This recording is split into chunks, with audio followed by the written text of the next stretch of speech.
اس video میں ہم غزل کی پڑھائی کریں گے۔ غزل کے شاعر کا نام ہے حسرت موہانی۔ غزل نظم کی ایک قسم کو کہتے ہیں جس کے ہر شعر میں ایک الگ موضوع یا الگ بات کی جاتی ہے۔ ہر حال میں رہا جو تیرا آسرا مجھے، مایوس کر سکا نہ ہجوم بلا مجھے۔ آسرا سہارا، ہجوم بلا مشکلات مصیبتیں۔ تو اس شعر میں شاعر کہتے ہیں کہ مجھے ہر حال میں ہر وقت صرف اور صرف اللہ تعالیٰ ہی کا آسرا ملا، اور کیونکہ مجھے یہ یقین تھا کہ اللہ مجھے کبھی بھی اکیلا نہیں چھوڑے گا، اسی لیے مجھ پر جتنی بھی مصیبتیں آئی ہیں میں ان سب کو برداشت کرتا ہوں، اور کبھی بھی ان مصیبتوں یا ان پریشانیوں سے میں مایوس نہیں ہوتا یا نا امید نہیں ہوتا۔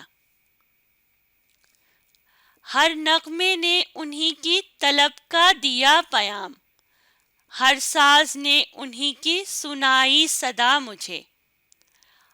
پیام خبر، صدا آواز کو کہتے ہیں۔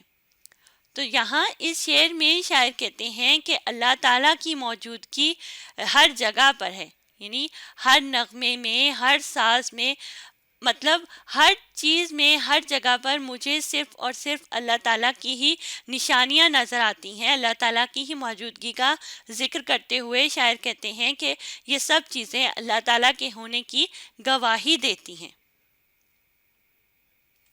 تو اس شعر میں شاعر کہتے ہیں کہ ہر چیز میں، ہر شے میں اللہ تعالیٰ کی ہی عظمت کی صدا موجود ہے۔ رہتا ہوں غرق ان کے تصور میں روز و شب، مستی کا پڑ گیا ہے کچھ ایسا مزہ مجھے۔ غرق، مگن، تصور، خیال۔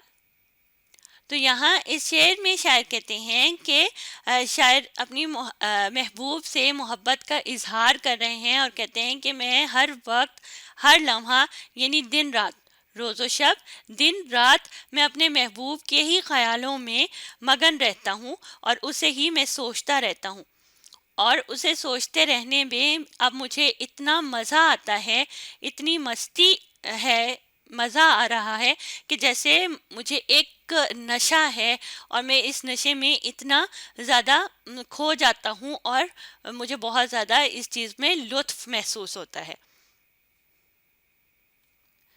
ہر بات میں انہی کی خوشی کا رہا خیال، ہر کام سے غرض ہے انہی کی رضا مجھے۔ رضا مرضی کو کہتے ہیں۔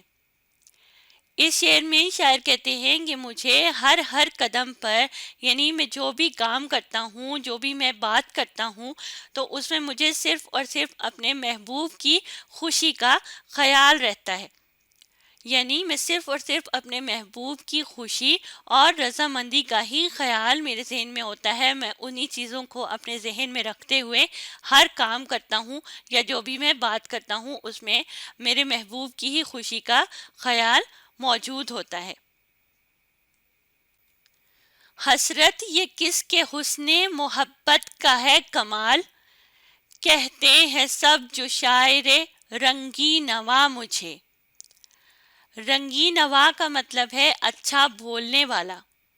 تو یہاں شاعر اپنی تعریف بیان کر رہے ہیں، خود ہی اپنی تعریف بیان کرتے ہوئے کہتے ہیں کہ لوگ مجھے شاعر رنگی نوا کہتے ہیں۔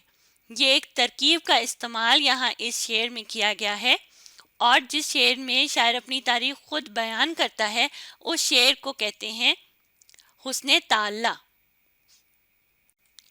تو شاعر اس شعر میں کیا کہتے ہیں کہ یہ مجھ پر کس کی محبت کا اثر ہے کہ اب مجھے سب لوگ، یعنی ہر کوئی مجھے شاعر رنگی نوا کہنے لگا ہے، ایسا شاعر جو اچھا بولنے والا ہو۔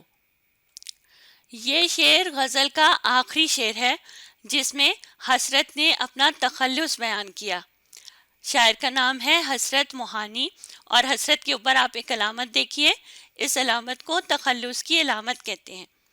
اور غزل کے جس شعر میں عموماً یہ آخری شعر ہوتا ہے جس میں شاعر اپنا تخلص بیان کرتا ہے، اور اس شعر میں بھی شاعر نے یعنی حسرت نے اپنے تخلص کا استعمال کیا ہے، تو ایسے شعر کو مقطع کہا جاتا ہے۔ تو اب آپ نے اس بات کو یاد رکھنا ہے کہ جس شعر میں غزل کے جس شعر میں شاعر اپنے تخلص کا استعمال کرتا ہے اس شعر کو مقطع کہا جاتا ہے، اور عموماً یہ آخری شعر ہوتا ہے۔ تو اب ہم بڑھتے ہیں اس غزل کے سوالات کی جانب۔ سوال نمبر 1 ہے، شاعر کو ہجوم بلا مایوس کیوں نہ کر سکا؟ تو چلیں پہلے دیکھتے ہیں کہ ہم نے ہجوم بلا کا لفظ کہاں پڑھا تھا۔ غزل کا پہلا شعر دیکھیں، ہر حال میں رہا جو تیرا آسرا مجھے، مایوس کر سکانا ہجوم بلا مجھے۔ تو ہجوم بلا مشکلات کو کہا گیا ہے یہاں پہ، یا مصیبتوں کو کہا گیا، اور شاعر کو یہ ہجوم بلا مایوس اس لیے نہیں کر سکا کیونکہ اس کے ساتھ ہر وقت اللہ تعالیٰ کا سہارا ہے، اللہ تعالیٰ کا ساتھ ہر وقت اس کے ساتھ ہے، اس لیے وہ کبھی بھی ہجوم بلا سے مایوس نہیں ہو سکا۔ تو جواب کے لیے کچھ حصہ ہم سوال سے ہی لیں گے۔ شاعر کو ہجوم بلا مایوس کیوں کا لفظ ہٹا دیں گے، لکھیں گے اس لیے مایوس نہ کر سکا، اور پھر سوالیہ نشان کو ہٹانا ہے اور لکھنا ہے کیونکہ شاعر کو اللہ تعالیٰ کے ساتھ کا آسرا ہے۔ تو ہم نے کیا لکھا؟ شاعر کو ہجوم بلا اس لیے مایوس نہ کر سکا کیونکہ شاعر کو اللہ تعالیٰ کے ساتھ کا آسرا ہے۔ اب بڑھتے ہیں سوال نمبر 2 کی جانب۔ شاعر کس کے تصور میں روز و شب غرق رہتا ہے اور کیوں؟ ہم نے یہ بات غزل کے تیسرے شعر میں پڑھی تھی، رہتا ہوں غرق ان کے تصور میں روز و شب، مستی کا پڑ گیا ہے کچھ ایسا مزہ مجھے۔ تو شاعر ہر وقت اپنے محبوب کے تصور میں غرق رہتا ہے، کیونکہ اسی وجہ سے یا اسی چیز کے لیے وہ سکون محسوس کرتا ہے۔ اسے ہر چیز سے زیادہ، سب سے زیادہ سکون اسی چیز میں ہے کہ وہ اپنے محبوب کے تصور میں غرق رہے۔ تو سوال کا شروع کا معاف کیجیے گا، جواب کا شروع کا حصہ ہم سوال سے ہی لیں گے۔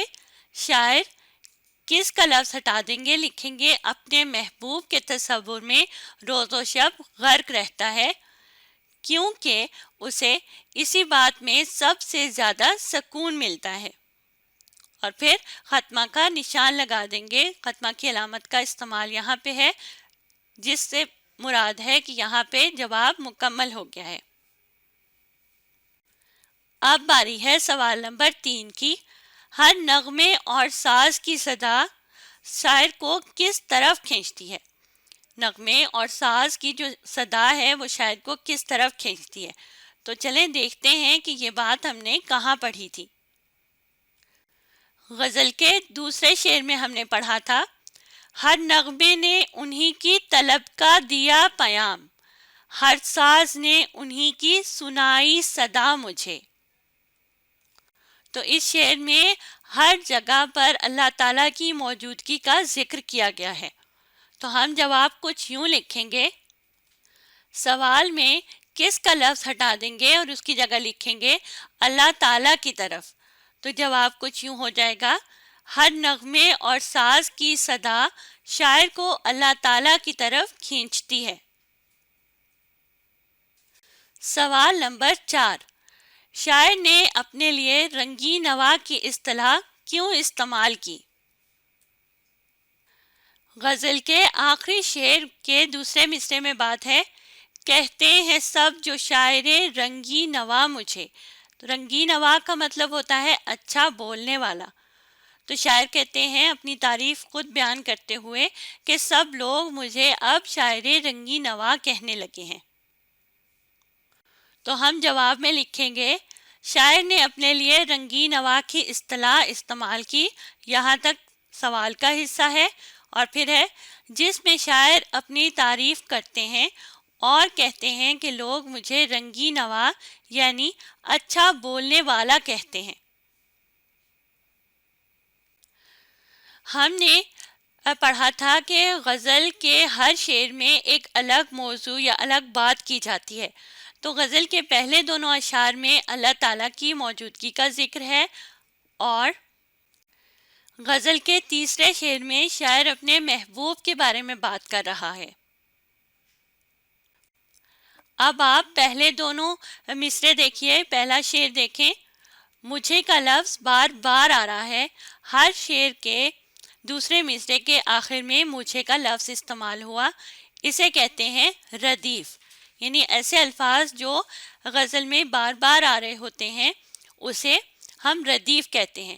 اب آگے کے اشعار میں آپ کو ردیف ڈھونڈنا ہے. اب ردیف سے پہلے کے الفاظ دیکھیے. آسرا، بلا، اور دوسرے شعر کے دوسرے مصرے میں ہے صدا. ان الفاظ کی آواز ملتی جلتی ہے. تو ایسے الفاظ جو ملتی جلتی آواز والے ہوتے ہیں انہیں ہم قافیہ الفاظ کہا جاتا ہے. اب آپ نے اس ویڈیو کو دوبارہ دیکھنا ہے اور ساتھ ساتھ پڑھنے اور سمجھنے کی کوشش کرنی ہے.